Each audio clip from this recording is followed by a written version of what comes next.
மகளிருக்கான உடற்பயிற்சி மையம் அமைக்க பூமி பூஜை.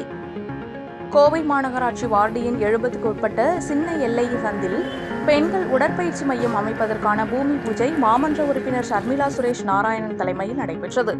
மாநகராட்சி கவுன்சிலர் தேர்தலில் வாக்கு சேகரிக்கும் போது தேர்தல் வாக்குறுதியாக இந்த பகுதியில் கட்டணமில்லா பெண்கள் உடற்பயிற்சி மையம் அமைக்கப்படும் என்று வாக்குறுதி வழங்கப்பட்டது. அதன் பேரில் மாமன்ற உறுப்பினர் நிதியிலிருந்து ரூபாய் 20 லட்சம் மதிப்பீட்டில் சின்ன எல்லை சந்தில் கட்டணமில்லா பெண்கள் உடற்பயிற்சி மையம் அமைக்க பூமி பூஜை நிகழ்ச்சி நடைபெற்றது. இதுகுறித்து கவுன்சிலர் ஷர்மிளா சுரேஷ் நாராயணன் கூறுகையில், தமிழகத்தில் கழக தலைவர் ஸ்டாலின் அவர்கள் தலைமையிலான ஆட்சி மிக சிறப்பாக நடைபெற்றுக் கொண்டிருக்கிறது.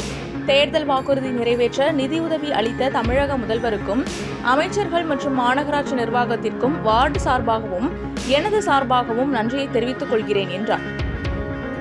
மேலும் பணிகள் முடிக்கப்பட்டு விரைவில் மக்கள் பயன்பாட்டிற்கு திறந்து வைக்கப்படும் என்று கூறினார்.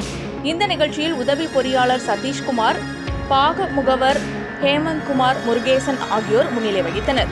இதில் வட்டக்கழக செயலாளர் சுரேஷ் நாராயணன், கழக நிர்வாகிகள், பொறுப்பாளர்கள், மகளிர் அணியினர் ரமணி, புவனேஸ்வரி, சித்ரா, சாந்தி, புவனேஸ்வரி, பத்மாவதி, தனபாக்கியம், பொன்னம்மாள், விஜயா மற்றும் பொதுமக்கள் உட்பட பலர் கலந்து கொண்டனர்.